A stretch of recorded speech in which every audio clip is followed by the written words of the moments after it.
Thank you, Brooke Rollins.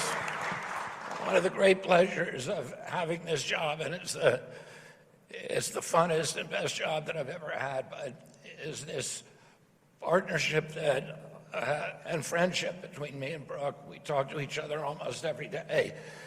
And that's the first time that's happened in American history, where an HHS Secretary is actually coordinating policy with a USDA Secretary. And we've traveled around the country together. We visited ranchers, we visited farms, local producers, and everything that we do is laser focused, as our president wants, on making sure that we have good, healthy food for the American people. And the only way to do that is by having prosperous farms in this country. The president recognizes that. He wants us to work together. He wants us to make both things happen coterminously. When Brooke and I came in, we have the responsibility for signing off on the dietary guidelines. And the Biden administration had worked for 4 years developing new dietary guidelines. We came in on the same day, about a year and a month ago yesterday. And about a week after we got in, we were handed the new dietary guidelines that we were just supposed to promulgate at that point. They were 453 pages long. They were incomprehensible. Nobody is going to read 453 pages. No dietitian, no procurement officer, no school, no university, no prison system. Nobody is going to read that. And worst of all, they were all written by food industry lobbyists.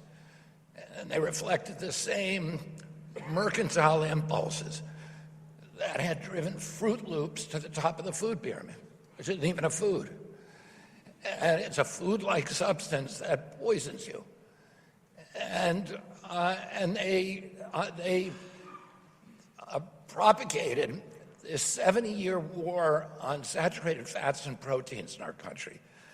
It had taken whole milk away from our kids. That's critical micronutrients for their brain growth, their calcium, and for 2 generations, American kids were deprived of the most nutritious and appropriate meal they could because of industry lobbying. There was no study that showed, there was no real study, let me put it that way, because there was a couple of industry-funded studies back in the 50s that have been completely debunked that showed a connection between protein consumption and heart attacks. It wasn't science. It was dogma. And yet for 70 years, it was embedded in the national consciousness that if you ate meat, that it was bad for you. If you drank whole milk, it was bad for you. And we switched Americans from a very healthy meal to what we have today, where 70% of the calories that our kids eat are highly refined carbohydrates or ultra-processed food. And predictably, as a result of that, we have the sickest generation in the history of mankind. We have the sickest people. We have the highest chronic disease burden in the world. We spend 2 to 3 times what other nations do on our health care. We have the best health care system, the best health care of any country. And yet we have the sickest population. And we have the worst outcomes, 79th in outcomes in our country. And yet we spend more than any other country in the world. When my uncle was president, we spent 0 on chronic disease. Today we spend $4.3 trillion, and almost all of it is food-induced. And these new dietary guidelines end the war against protein, end the war against saturated fats, and they get Americans good food again.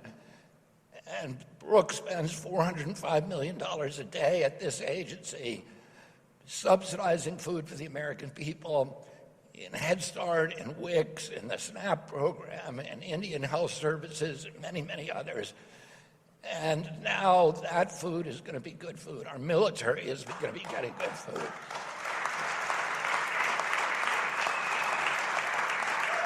And one of the reasons this is critical for the American farmer is because profits from agriculture are going to processed food companies.